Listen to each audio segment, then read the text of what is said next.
আসসালামু আলাইকুম। প্রিয় দর্শক, পত্রিকার পাঠক এখন কমে গেছে।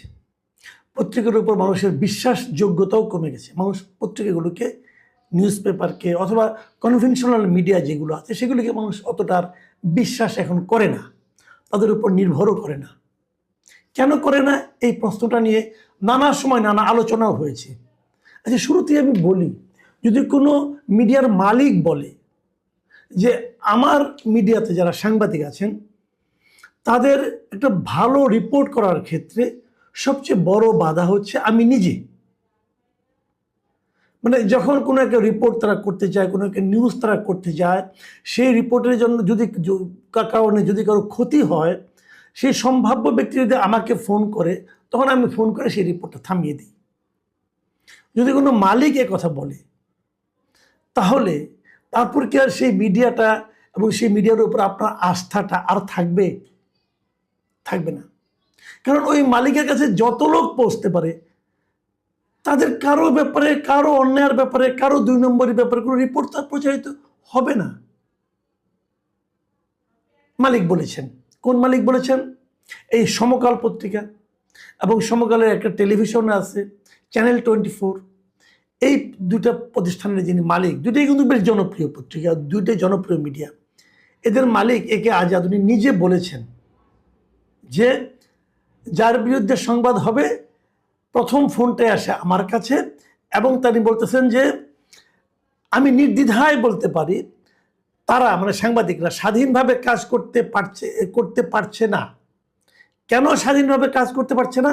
তার মূল অন্তরায় হচ্ছে আমি। তার মানে ওনার মিডিয়াতে স্বাধীনভাবে কোনো কাজ হয় না, কারণ উনি তো মূল অন্তরায় এবং উনি নিজেকে স্বীকার করেন। এখন আপনি বলবেন তাহলে কি অন্যগুলি কি হয়? হ্যাঁ, অন্যগুলি একই কাজ হয়। অন্যগুলিরা স্বীকার করেন না, অন্য মালিকরা ওনার মতো এতটা স্পষ্টবাদী অথবা সত্যবাদী নন, অথবা তারা আড়ালে অবডালে করেন, মুখে বলেন না, কিন্তু উনি মুখে বলেছেন। যেটা উনি বলেছেন, উনি যদি নাও বলতেন তবু কি আমরা জানি না? আমরা তো জানি। একটা ঘটনা যখন ঘটে যায়, সেই ঘটনার সঙ্গে যারা যারা জড়িত থাকে, তারা যদি ক্ষমতাধর হয়, তারা যদি পাওয়ারফুল হয়, তাহলে সেই নিউজটা ম্যাক্সিমাম মিডিয়াতে আসবে না। এই কারণে ওই পাওয়ারফুল লোকগুলো ওই মিডিয়ার মালিককে ফোন করে বলবে যে আমার এটা আপনি ছাপায়েন না, এবং মালিক ছাপাবেন না। আচ্ছা, এই আলোচনাগুলি কোথায় হলো? তো সেইটা একটু করি, ওটা একটু সাইড টক, ওটা একটু করা দরকার।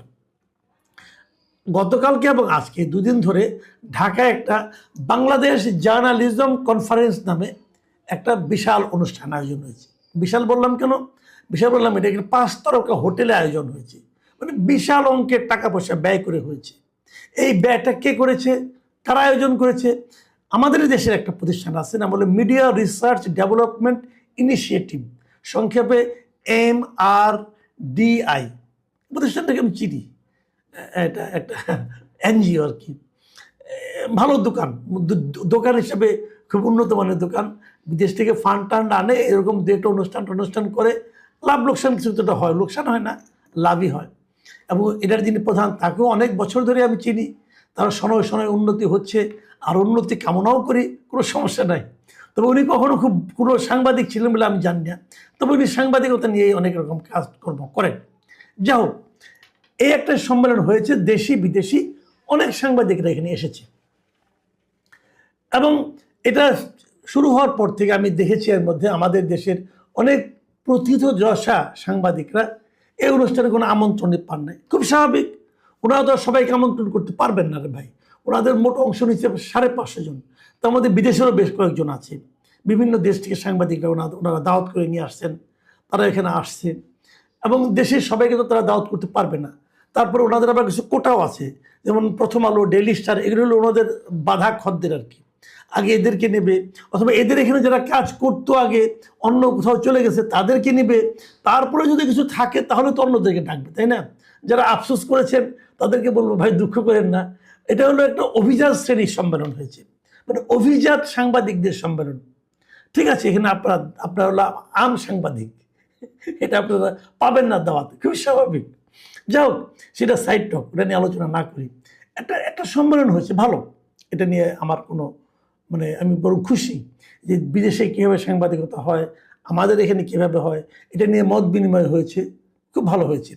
কিন্তু এখানে আমি অন্য কোনো আলোচনা যাচ্ছি না, আমি এখানে কেবল আজকে দ্বিতীয় দিন এবং শেষ দিনে আজকে ওই সমকাল এবং চ্যানেল 24-এর মালিক একে আজাদ উনি যে কথাটা বলেছেন সেই কথাটা নিয়ে আসলে আমার আলোচনাটা, যেটা দিয়ে আমি শুরু করেছিলাম। মানে উনি বলতে চাচ্ছেন আমাদের এখানে যে স্বাধীন সাংবাদিকতা হচ্ছে না, আমাদের এখানে যে বস্তুনিষ্ঠ সাংবাদিকতা হচ্ছে না, তার মূল কারণ হলো মালিক। এই হলো ওনার বক্তব্য, এবং ওনার বক্তব্যের সঙ্গে আমি শতকরা 100% একমত। এই জিনিসটাই আমি বলতে চাচ্ছি যে ওনারা পারেন না, চাপ সহ্য করতে পারেন না, কারণ ওনাদের আরও অনেক ব্যবসা থাকে। এই কাজে সাহেব নিজেও বলেছেন, উনি বলেছেন যে আমার আরও অনেক ব্যবসা প্রতিষ্ঠান আছে, সেখানে সব মিলে 75,000 কর্মকর্তা কর্মচারী সেখানে কাজ করে। তো এদের স্বার্থটা আমার দেখতে হয়। তো যদি বাইরে থেকে চাপ আসে, যদি সেই চাপ সরকার দেয়, তো সরকার তার অন্য ব্যবসা প্রতিষ্ঠানগুলিকে বসিয়ে দেবে, তো ওনার তো বিরাট লস হয়ে যাবে। কাজেই উনি এই চাপটা নিতে পারেন না এবং উনি ওই নিউজটাকে থামিয়ে দেন। তার মানে হলো মালিক নিজেই একটা সংবাদকে, একটা প্রকৃত রিপোর্টকে গলা টিপে হত্যা করেন। কেন করেন? এই করাটা কি ঠিক? ঠিক না। তারপরে গলা টিপে হত্যা করার পর যে মৃত সন্তানগুলিকে নিয়ে সংবাদটা প্রকাশিত হয়, ওটা কি আসলে সংবাদ? ওটা সংবাদ না। তা আপনি তো এইভাবে মানে মানুষকে প্রতারিত করতেছেন। কেন করেন ভাই? আপনার 75,000 কর্মকর্তা কর্মচারী আছে বিভিন্ন ব্যবসা প্রতিষ্ঠানে, ওগুলোই করেন। আপনাকে মিডিয়াতে আসতে হবে কেন? যে মিডিয়াটাকে আপনি মিডিয়া বানাতে পারবেন না, যেখানে আপনি প্রতিদিন প্রতিদিন কিছু বিকলাঙ্গ সন্তান উৎপাদন করবেন, সেই কাজে আপনি যান কেন? আমি আজাদ সাহেবকে প্রশ্নটা করছি, ভাই এই কাজটা আপনি করেন না। এটা করার মধ্যে জানেন কি হচ্ছে? আপনি সাংবাদিকতাকে প্রতিনিয়ত ধর্ষণ করতেছেন। আপনি মানুষকে বোঝাচ্ছেন যে এটাই সাংবাদিকতা, যেটা নাকি একটা বিকলাঙ্গ সাংবাদিকতা, সেটা আপনি করছেন। কেন করছেন? আমি আগেই বলেছি, উনি স্বীকার করেছেন, অন্যরা স্বীকার করেন না। সবাই একই কাজ করেন। বাংলাদেশে সাংবাদিকতার কোনো স্বাধীনতা নাই, বাংলাদেশে কোনো সৎ সাংবাদিকতা নাই।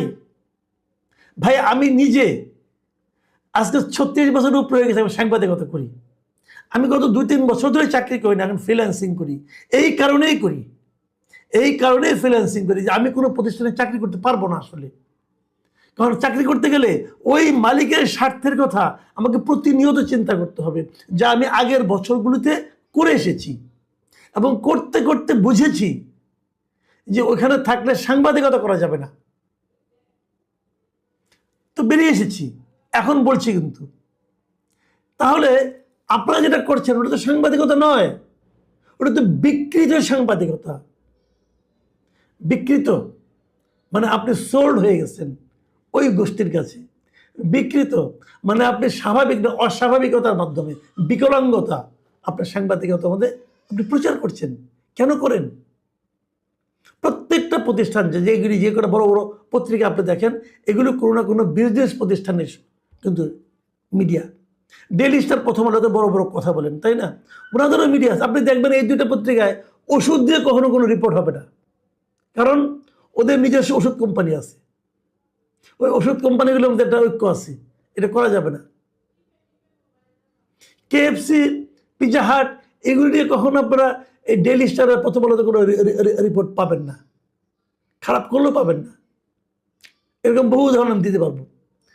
কোন পত্রিকাটার নাম মনে করেন?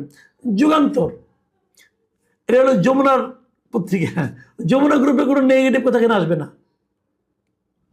আপনি মুক্তকণ্ঠ অথবা বাংলাদেশ প্রতিদিন, বসুন্ধরা গ্রুপের পত্রিকা, বসুন্ধরা গ্রুপের সঙ্গে যার যার ঝগড়া হবে সব তাদের বিরুদ্ধে দুনিয়ার নিউজ ওখানে ছাপা হচ্ছে। ওদের কোনো সমালোচনা, ওরা যে মাটির ব্যবসা করে, কোনো 2 নম্বরে করে কি করে না, কোনো কিছু পাবেন না এখানে। প্রত্যেকটা মিডিয়া আপনি হাতে গুনে গুনে দেখেন, এমন কোনো মিডিয়া আপনি পাবেন না যার বাংলাদেশে জানে কোনো ব্যবসা প্রতিষ্ঠানের না। এবং যদি তারা কোনো ব্যবসা প্রতিষ্ঠানের হয়, তখন তারা সরকারের কোনো সমালোচনা করবে না, কারণ তাদের ব্যবসার সমস্যা হবে। পারবে না করতে। আজকের পত্রিকা নতুন একটা পত্রিকা হয়েছে, পারবে না করতে, কারণ ওদের ইউএস আছে, ইউএস বাংলা আছে, এয়ারলাইন্স আছে, ইউএস বাংলার আরও অনেক প্রতিষ্ঠান আছে, মাটির ব্যবসা আছে, আপনার মেডিকেল কলেজ আছে, তারা পারবে না করতে। কারণ যদি আপনার মনে করেন এয়ারলাইন্সের মধ্যে গভর্নমেন্ট কোনো একটা ঝামেলা করে দেয়, ওদের তো শেষ অবস্থা খারাপ হয়ে যাবে। তাহলে নিউজের জন্য এটা করা তার জন্য আরও রিস্কি হয়ে যাবে। এই সবই কিন্তু সত্য কথা। আমার বক্তব্য অন্য জায়গায়। আমার বক্তব্যটা হচ্ছে, যেটা পারবেন না সেটা করতে আসছেন কেন? আপনি আসছেন অন্য কারণে। আসছেন কী কারণে? যে সরকারের অনুগত থাকবেন, পাশাপাশি সরকারের দালালি করবেন, দালালি করে আরও ব্যবসায়িক সুযোগ সুবিধা নেওয়ার কথা বলবেন। আমি আজাদ সাহেবের কথা বলি। উনি হাসিনার যেরকম চামচামি করেছেন শেষ দিকে এসে, ওনার যদি মিডিয়াটা না থাকতো উনি একদিন ধুলায় উড়ে যেতেন। উনি মিডিয়া দিয়ে এখন আবার সাপোর্ট দিচ্ছেন গভর্নমেন্টকে। বসুন্ধরা গ্রুপ, এই শাহ আলম সাহেব যে পরিমাণ চামচামি করছেন প্রকাশ্যে, যে উনি নাকি শেখ হাসিনার সঙ্গে কবরে পর্যন্ত যেতে চান বলেছেন, ওনার যদি এতগুলি মিডিয়া না থাকতো